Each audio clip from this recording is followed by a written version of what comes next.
ज्ञानबा तुकाराम, ज्ञानबा तुकाराम. जय हरी विठ्ठल. जेव्हा माऊलींची पालखी आळंदीत रोखून धरण्यात आली होती, वारकरी संप्रदायातच दलितांना कसा संघर्ष करावा लागला याविषयी BBC एक वृत्त आहे. त्या वृत्तातील हा वार्तांकन 27 जून 1978चा तो दिवस होता. आषाढी वारीला माऊलींच्या पालखीसमोरच 1,500-2 हजार वारकरी ठिय्या देऊन बसलेले होते. जातीपाती नष्ट करा असे बोर्ड त्यांच्या हातात होते. वाजवी मानवी हक्कांसाठी ज्या ज्ञानेश्वर माऊलींनी आयुष्यभर संघर्ष केला, त्याच माऊलींच्या दारात आता दलित दिंड्या त्यांच्या मानवी हक्कांसाठी संघर्ष करत होत्या. त्यांचं म्हणणं होतं, आम्हाला आता अस्पृश्यतेची वागणूक नको आहे, आम्हाला वेगळं पाडणं नको आहे, मुख्य पालखी सोहळ्यात माऊलींच्या अश्वामागे आम्हालाही सामील करून घ्या. मात्र या मागणीला बहुतांश सर्व सवर्ण वारकरी धुरीणांचा विरोध होता. मोठी तणावाची परिस्थिती निर्माण झाली होती. सरतेशेवटी हाणामारी झाली. बरेच सत्याग्रही जखमी झाले. दलित दिंड्यांच्या सत्याग्रहाला न जुमानता त्यांना तोडून पालखी सोहळा प्रस्थान करता झाला. घोड्यांचा आदर करणारा समाज माणसांना कसं काय दूर लोटतो हा सवाल मात्र तसाच दुमदुमत राहिला. या संप्रदायाला आकार देण्याचं काम साधारण 12व्या शतकापासून नामदेवांनी केलं, तर ज्ञानदेवांनी त्याला ज्ञानेश्वरीचं वैचारिक अधिष्ठान दिलं. त्याच ज्ञानदेवाबद्दल तुम्हाला इथे अधिक वाचता येईल. नामदेवापासून ते तुकारामांपर्यंत सगळ्या जाती धर्मांना कोणत्याही भेदभावाशिवाय आपलंसं करणारं तत्त्वज्ञान सर्व संतांच्या रचनांमधून उथंबून वाहताना दिसतं. विषमतेचे हे चटके संतांनीही सोसल्याचं आणि समाजातील जातीय विषमतेची दरी मिटावी यासाठी आपलं उभं आयुष्य त्यांनी खर्ची घातल्याचं दिसतं. संत चोखामेळा हे देखील त्यापैकीच एक. उंच डोंगा परी रस नव्हे डोंगा, काय भुललासी वरलिया रंगा असं म्हणत ते विषमतेविरोधात भूमिका घेताना दिसतात. खरं तर संतांच्या विचारानुसार वारकरी संप्रदायाने समाजातील विषमतेविरोधात लढा देणं अपेक्षित असताना, दुसऱ्या बाजूला मात्र वारकरी संप्रदायाअंतर्गतच अस्पृश्यतेविरुद्ध लढे द्यावे लागल्याचं इतिहास सांगतो. त्यातला सगळ्यात मोठा लढा अर्थातच पंढरपूर मंदिर प्रवेशाचा लढा होता. अस्पृश्यांनाही विठ्ठल मंदिरात प्रवेश मिळावा यासाठी साने गुरुजींनी मे 1947मध्येच पंढरपुरात मोठे आंदोलन उभं केलं होतं. अस्पृश्यांच्या मंदिर प्रवेशाला विरोध करणाऱ्यांचं मन परिवर्तन व्हावं यासाठी साने गुरुजींनी 10 दिवस उपोषण केलं. खरं तर साने गुरुजींचा लढा हा फक्त मंदिर प्रवेशापुरताच मर्यादित नव्हता. तो प्रातिनिधिक तरीही महत्त्वाचा होता. तुकोबांची भेदाभेद भ्रम अमंगळ अशी वैचारिक परंपरा सांगणाऱ्या वारकरी संप्रदायातली सर्व पातळ्यांवरची विषमता आधी नष्ट व्हावी यासाठीचे त्यांचे हे प्रयत्न होते. पांडुरंगांचे पाय दलितांच्याही स्पर्शासाठी मोकळे झाले खरे, पण जवळपास 80 वर्षानंतरही वारकरी संप्रदायातील दलितांना सवर्णा इतकंच मानाचं स्थान आजतागायत पुरेसं मिळालेलं नाही असं जाणकार सांगतात. दरम्यानच्या 80 वर्षामध्ये वारकरी संप्रदायातील विषमता नष्ट करण्यासाठी जे प्रयत्न झाले त्यातीलच आणखी एक महत्त्वाची घटना म्हणजे आळंदीचा सत्याग्रह. पालखी सोहळ्यातील दुजाभावाविरोधातला आळंदीचा सत्याग्रह वारकरी संप्रदायाच्या इतिहासातील पंढरपूरच्या मंदिर प्रवेश सत्याग्रहा इतकाच महत्त्वाचा असा हा आळंदीचा सत्याग्रह. हा सत्याग्रह पालखी सोहळ्यामध्ये दलितांना मिळणाऱ्या दुजाभावाच्या विरोधात होता. होय वारकरी या ग्रंथामध्ये ज्ञानेश्वर महाराज बंडगर यांनी या सत्याग्रहाचा इतिहास सविस्तरपणे नमूद केला आहे. ते लिहितात की ज्ञानेश्वर महाराज पालखी सोहळ्याची सुरुवात 1832 साली हैबत बाबा आरफळकर यांनी सुरू केली. त्या अगोदर संत तुकोबा रायांचे चिरंजीव नारायण महाराज देहूकर यांनी तुकोबा रायांचा पालखी सोहळा सुरू केला होता. या तुकोबा रायांच्या पालखी सोहळ्यातच ज्ञानोबा रायांच्या पादुका नेण्यात येत असत. हा संयुक्त पालखी सोहळा पुढे 1832 साली विभक्त झाला आणि हैबत बाबा आरफळकर यांनी माऊलींचा स्वतंत्र पालखी सोहळा सुरू केला. या पालखी सोहळ्यात पंढरपुरातल्या प्रमुख फडांच्या दिंड्या होत्या. पुढे हा सोहळा वाढतच गेला. या सोहळ्यात ज्ञानेश्वर माऊलींच्या रथापुढे 26 आणि रथामागे काही दिंड्या चालत असत. रथापुढे 26 दिंड्या चालत. त्यातल्या 23 दिंड्यांच्या पुढे घोडा असायचा. 24, 25 आणि 26 या क्रमांकांच्या दिंड्या सवर्णांच्या पुढे चालत व 3ही दिंड्या दलित समाजाच्या वारकऱ्यांच्या होत्या. आज्यामेळा ही दिंडी मातंग समाजाची तर रोहिदास ही दिंडी चर्मकार समाजातली. या 3ही दिंड्यातल्या वारकऱ्यांना पालखी सोहळ्यात दुजाभावाची वागणूक मिळत होती. त्या विरोधात हा सत्याग्रह करण्यात आला होता. प्रामुख्याने हराळे वैष्णव समाज दिंडीने हा सत्याग्रह पुकारलेला होता. या सत्याग्रहासाठीचं पत्र हराळे वैष्णव समाज दिंडीनं काढलं होतं. या पत्रात सत्याग्रहात सहभागी होण्यास विषयी आवाहन करत लिहिलंय की गेली अनेक वर्ष आपल्या समाजाची श्री गोविंददादा रोहिदास दिंडी श्री ज्ञानेश्वर महाराज पालखी सोहळ्याबरोबर आळंदी ते पंढरपूर आषाढी या निमित्त जात असते. सदर पालखी सोहळ्यात चालणाऱ्या सर्व दिंड्यांना श्री ज्ञानेश्वर महाराज संस्थान कमिटी आळंदी यांनी जिल्हा न्यायालयाकरवी क्रमांक दिलेले आहेत. त्यानुसार माऊलींच्या रथापासून पुढे 1 ते 23 या दिंड्या सवर्णांच्या सलगपणे चालतात.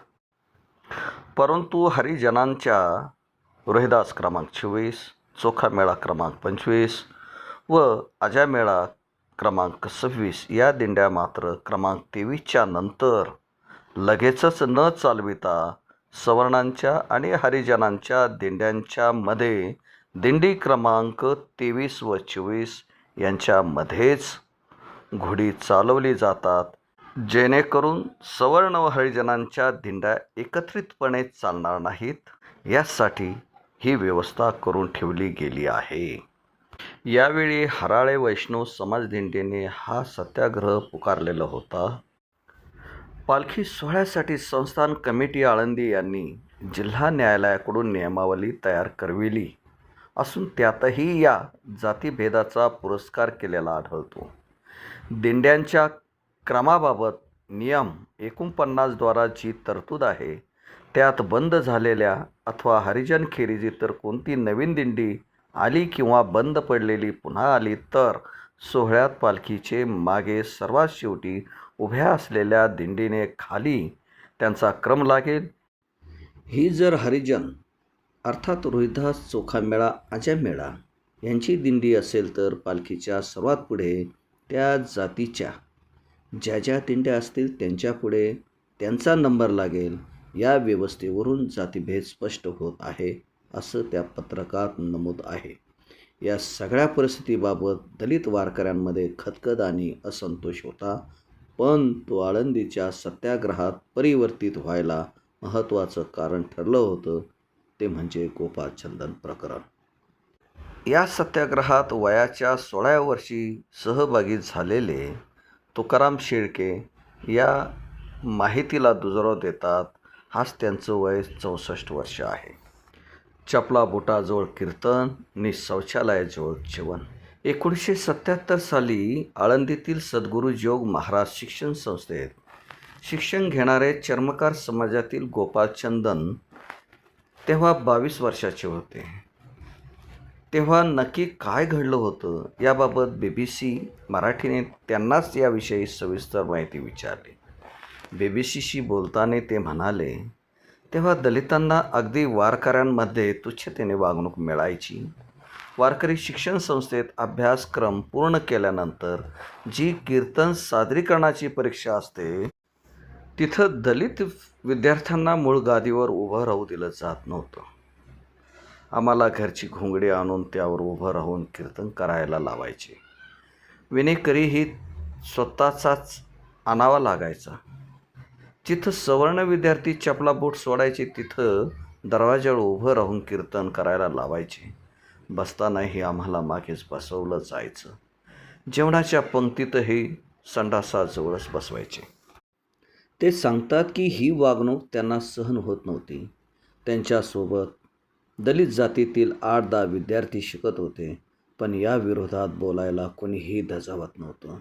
सरतेशेवटी त्यांनी दरवाजाजवळ उभं राहून कीर्तन करायला नकार दिला. घडलेला प्रकार त्यांनी चर्मकार समाजाच्या हराळे वैष्णवदिंडीचे तेव्हाचे प्रमुख हनुमंत गायकवाड यांच्या कानावर घातला.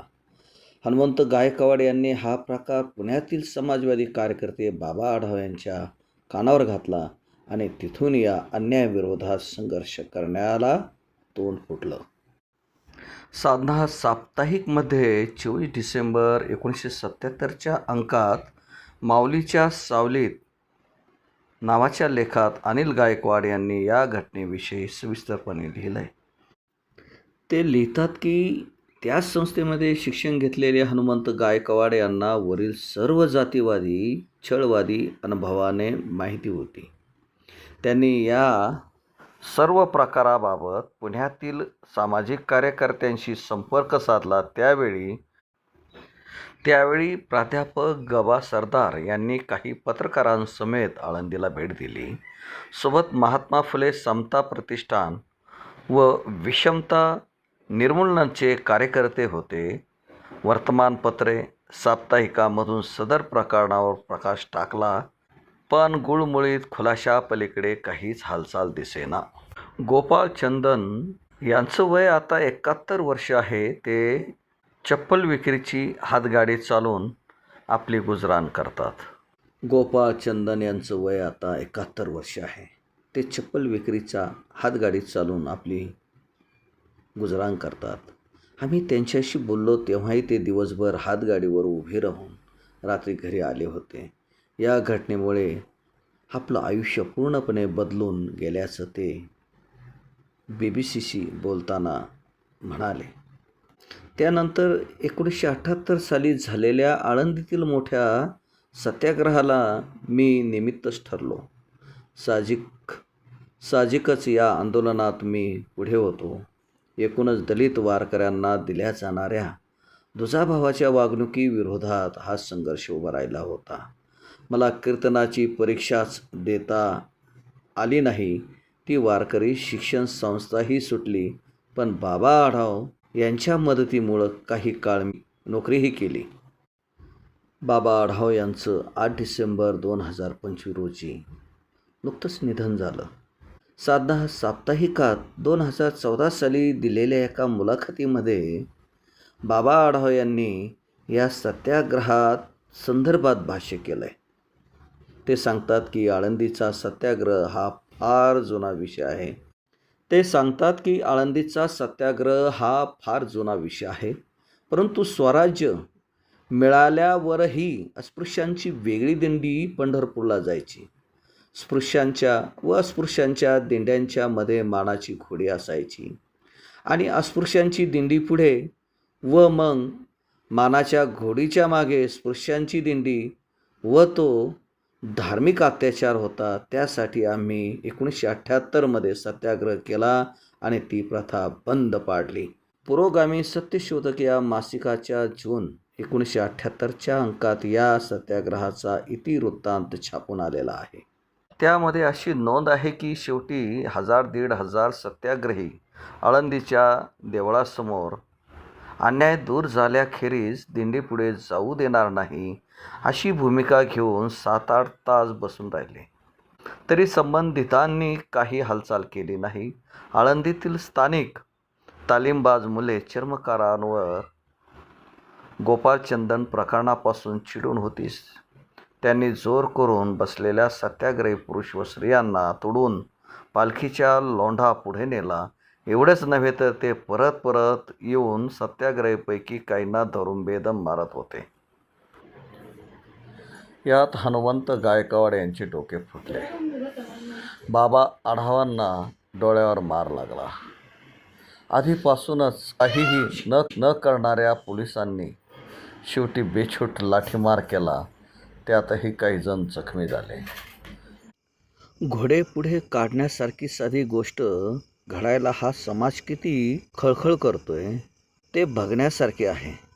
दिंड्यांचे क्रम, निरनिराळे चौरीचे, दंडांचे, पाणी घालायचे, मानपान, मुक्कामावर उतरायच्या ठराविक जागा, आरतीच्या वेळेची स्थाने, ह्या कर्मकांडात वारकरी संप्रदाय गुंतून पडल्यानं सामाजिक समतेकडे लक्ष द्यायला त्यांना वेळच नाही, असंही त्यांनी म्हटलं आहे. सत्याग्रह करण्याआधी सामोपचाराने हा प्रश्न मिटवण्याचा प्रयत्न हराळे वैष्णव समाज दिंडीने केला होता, पण त्याला यश आलेले नव्हतं. अखेर रात्री उशिरा कलेक्टरांनी आपल्या खास अधिकाराचा वापर करून घोडे पुढे काढले आणि दलित दिंड्यांना पालखी सोहळ्यात सहभागी करून घेण्याचा निर्णय दिला. त्यामध्ये अशी नोंद आहे की शेवटी 1000-1500 सत्याग्रही आळंदीच्या देवळासमोर अन्याय दूर झाल्याखेरीज दिंडी पुढे जाऊ देणार नाही अशी भूमिका घेऊन 7-8 तास बसून राहिले. तरी संबंधितांनी काही हालचाल केली नाही. आळंदीतील स्थानिक तालीमबाज मुले चर्मकारांवर गोपाळचंदन प्रकरणापासून चिडून होती. त्यांनी जोर करून बसलेल्या सत्याग्रही पुरुष व स्त्रियांना तोडून पालखीसह लोंढा पुढे नेला. एवढंच नव्हे तर ते परत परत येऊन सत्याग्रहीपैकी काहींना धरून बेदम मारहाण करीत होते. यात हनुमंत गायकवाड यांचे डोके फुटले. बाबा आढावांच्या डोळ्यावर मार लागला.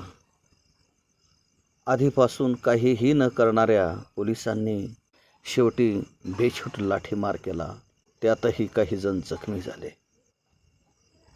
घोडे पुढे ढकलण्यासारखी साधी गोष्ट घडायला हा समाज किती खळखळ करतो हे बघण्यासारखे आहे. दिंड्यांचे क्रम, निरनिराळे चौरीचे, दंडाचे, पाणी आणायचे, मानपान, मुक्कामावर उतरावयाच्या ठराविक जागा, आरतीच्या वेळेची स्थाने, ह्या कर्मकांडाच्या मध्ये वारकरी संप्रदाय गुंतून पडल्याने सामाजिक समतेकडे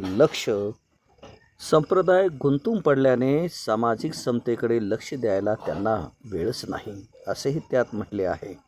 सत्याग्रह करण्याआधी सामोपचाराने हा प्रश्न मिटवण्याचा प्रयत्न हराळे वैष्णव समाज दिंडीत केला होता, पण त्याला यश आलेले नव्हतं. अखेर रात्री उशिरा कलेक्टरांनी आपल्या खास अधिकाराचा वापर करून घोडे पुढे ढकलले आणि दलित दिंड्यांना पालखी सोहळ्यात सहभागी करून घेण्याचा निर्णय दिला. लढ्याला अखेर कायद्याने यश, पण हा प्रश्न तात्पुरता सुटला असता तरी पूर्णपणे निकाली निघाला नव्हता. कोर्टाने आळंदी संस्थानासाठी बनवलेल्या नियमावलीतच दलित दिंड्या घोड्यांच्या पुढे चालवाव्यात आणि नवीन सवर्ण दिंडी आली तरी त्या दिंडीला रथामागे सर्वात शेवटचा क्रमांक दिला जाईल असे नमूद होतं. याचा अर्थ आळंदी संस्थानची नियमावली सरळ अस्पृश्यतेचा पुरस्कार करणारी आणि राज्यघटनेतल्या समतेच्या मूल्यांशी विसंगत होती असा सत्याग्रहींचा दावा होता. म्हणूनच हनुमंत गायकवाड यांनी हे प्रकरण कोर्टात नेलं. अखेर 1981 साली पुण्याचे न्यायमूर्ती मोडक यांनी दलित दिंड्यांच्या बाजूने निकाल दिला. हा प्रश्न फक्त माऊलींच्या पालखी सोहळ्याचाच नव्हता. खरं तर तुकोबांची पालखी सोहळ्यासह इतर संतांच्या पालखी सोहळ्यातही तीच परिस्थिती होती. या सत्याग्रहानंतर आणि कोर्टातील निकालानंतर इतर पालखी सोहळ्यातही दलित दिंड्यांना सामावून घेण्यात आलं. काही मोजक्या दिंड्या सोडल्या तर इतर सवर्णांनी या दलित दिंड्यांच्या विरोधात भूमिका घेतली होती. तरीही समर्थनातील दिंड्यांपैकी 3 दिंड्या या दलितांच्याच होत्या आणि त्याच लढत होत्या. बाबा महाराज सातारकर यांनी मात्र संत विचार आणि संवैधानिक मूल्यांचा विचाराच्या आधारे दलित दिंड्यांना समर्थन दिलं होतं आणि कोर्टात साक्ष दिली होती. या संदर्भातील उल्लेख बाबा महाराज सातारकर यांच्या नवल उदयला चंडाशू या जीवनामध्ये आहेत. बाबा महाराज सातारकर यांच्या बहीण कौसल्या गोरे यांनी लिहिलेल्या या चरित्रात लिहिले की बाबा महाराज सातारकरांनी आपलं म्हणणं कॉन्स्टिट्यूशनचा आधार घेऊन मांडले होते व ते मूलभूत हक्कांच्या विरुद्ध कसे आहे हे पटवून दिले व हा जो जातीभेद वर्षानुवर्षे केला जात आहे तो ज्ञानेश्वर महाराज व वारकरी संप्रदायाच्या तत्वात बसत नाही. म्हणून तर माऊली लिहितात जाती व्यक्ती पडे बिंदुले म्हणून कुळ जाती वर्ण हे अभ्यासिया आकारण. या लढ्यात 4-5 दिंड्याचे हरिजनाच्या बाजूनं होत्या. बाकी सर्व प्रथा व परंपरागत अडकले होते. बाबा महाराजांच्या मताचा उल्लेख न्यायाधीशांनी आपल्या त्या निकालपत्रात केला आहे असंही त्या सांगतात. आळंदी सत्याग्रहाला कालमानाप्रमाणे आता 48 वर्ष उलटून गेली आहेत. पण आता नक्की काय परिस्थिती आहे? खरंच वारकरी संप्रदायातील विषमता पूर्णपणे नष्ट झाली आहे का? की संत विचाराच्या विरोधात जाणाऱ्या आणि विषमतेला खतपाणी घालणाऱ्या काही गोष्टी आजही परंपरेच्या नावावर सुरूच आहेत. मित्रांनो, वारकरी संप्रदायाच्या भावना दुखावण्याचा हा हेतू नसून माणसाला माणसासारखे जगायला मिळावे हाच हेतू आहे. जाता जाता गुरु रविदास माऊलींचा हा अभंग दोहा आपणास सांगतो. जात पात के फेर मही उलझी रही सब लोग, माणूस ताको खात है रविदास जात का रोग. माणसाला जातीपातीच्या फेऱ्यामध्ये अडकल्यामुळे तो माणुसकीला पारखा झाला आहे. त्यासाठी आपण मानवता जपा. मित्रांनो, आमचा हा व्हिडिओ आपणास कसा वाटला जरूर आम्हाला कॉमेंट करा. आमच्या यूट्यूब चॅनलला सबस्क्राईब करा, लाईक करा. धन्यवाद.